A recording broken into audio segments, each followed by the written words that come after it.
here we go. So you will look at me, not at the camera. Okay. And it's not live, so if you need to start over or anything, feel free. I'm all good. Great. Okay. So if you could start by spelling your first and last name and then title for reference. Okay. My name's Melody Angel. MELODYANGEL. Melody Angel. And your title. What is my title? Singer-songwriter. So can you tell me a little bit about your dispositionality in this Women in Blues exhibition that we're in today? Well, I was honored to be asked because I was like, wow, I'm going to be I'm going to be on a wall of like historical figures in my book, legends.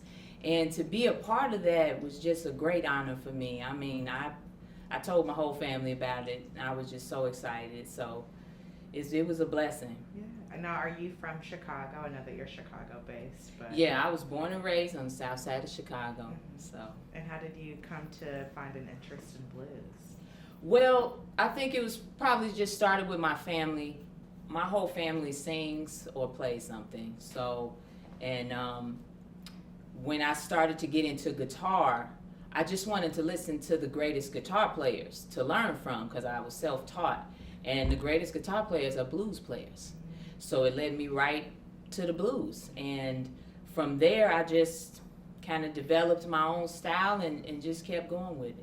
And so what is it about the blues that really helped you connect with music and the guitar specifically? Because I imagine when you were learning that you were kind of going through all of the genres, right, to see which genre kind of stuck out to you the best and how you could learn. So what is it just like about blues in comparison to those other genres that stands out to you?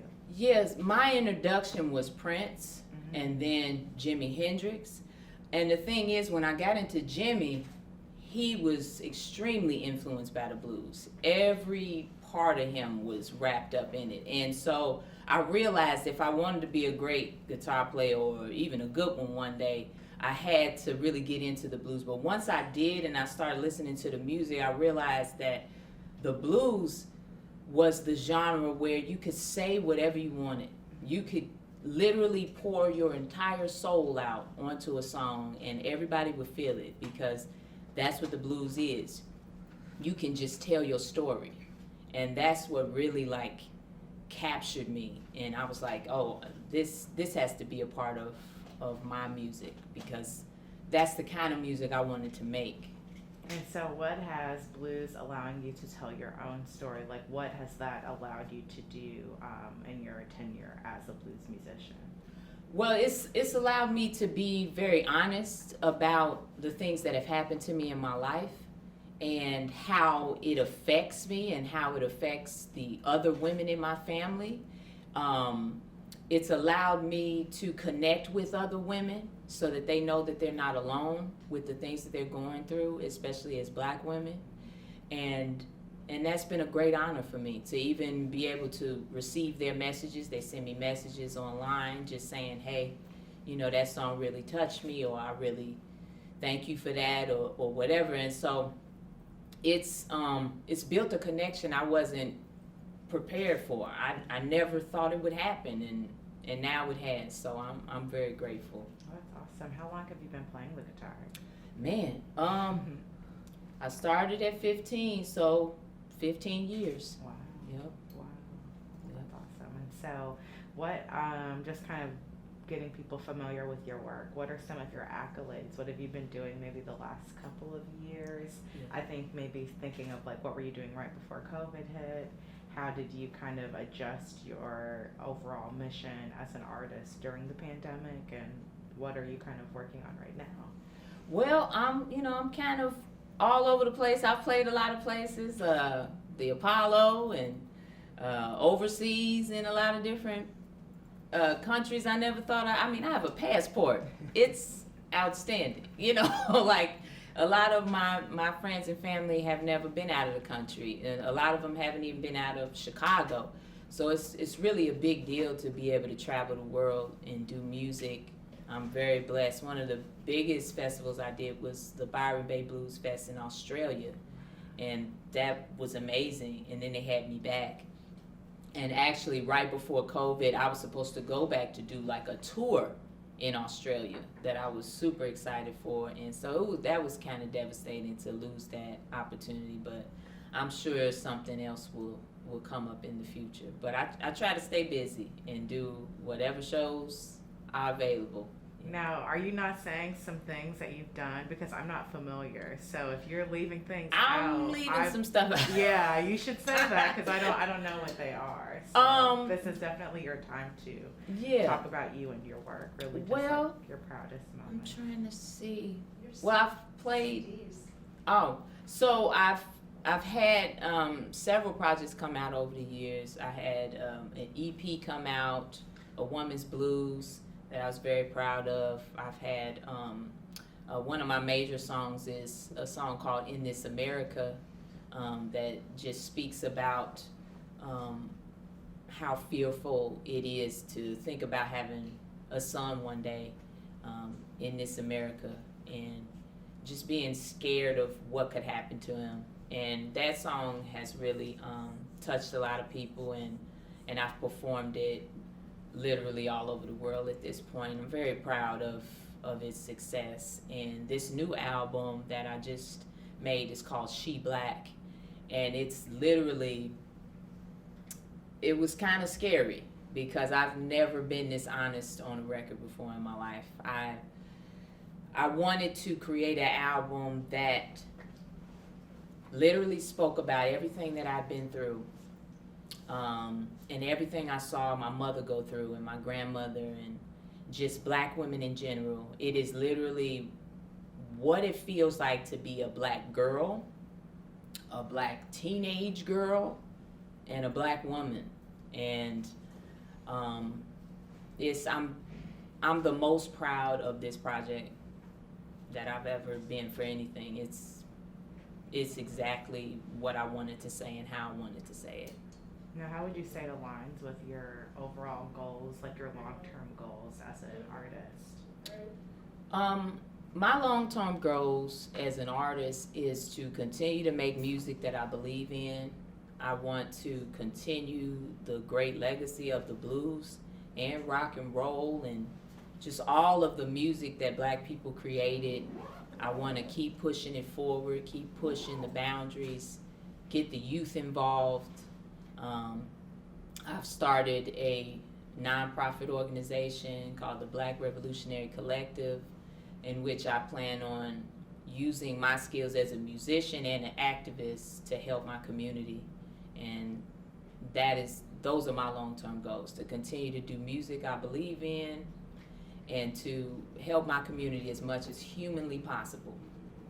And why would you say that honoring the impact that blues has had on just the trajectory of music genres as a whole, and as a black woman, is important? Everything in American music starts with the blues. There is literally no genre that hasn't been affected and influenced. So that means that if you want to be great at any of these genres, you need to look into the blues. And that's just a powerful thing. That means that it really can never go away because it's the base of everything we create in music. And why do you think honoring blues is important? I mean, that's a point, but yeah, to continue. It's important to honor the blues because not only are you honoring the genre, but you're honoring the people who created it and the lives that they lived, the struggles that they went through in their music careers, like Otis Rush, who is my cousin on my mom's side. My mom and the other family in my life, they used to tell me all these stories about all these things that they had to go through, and they told me about times where he did shows and had to come in through a certain door and leave out through a certain door because of segregation. He told the family about struggling to get paid for his shows and and trying to move, and how he said how amazing it was when he went overseas, how different he was treated outside of the country he lived in. So just all of the struggles that he went through, and not to mention what the women in the blues went through as well. It's just staggering. Hold on. It's kind of just staggering that all of these stories are out there, but not enough people know about them. And I've started to realize how important it is. Hold on. Angel, Mhm. can they come in? Yeah, they just have to be quiet. Okay. Maybe you can also ask about how Coco Taylor influenced her. Oh, yeah.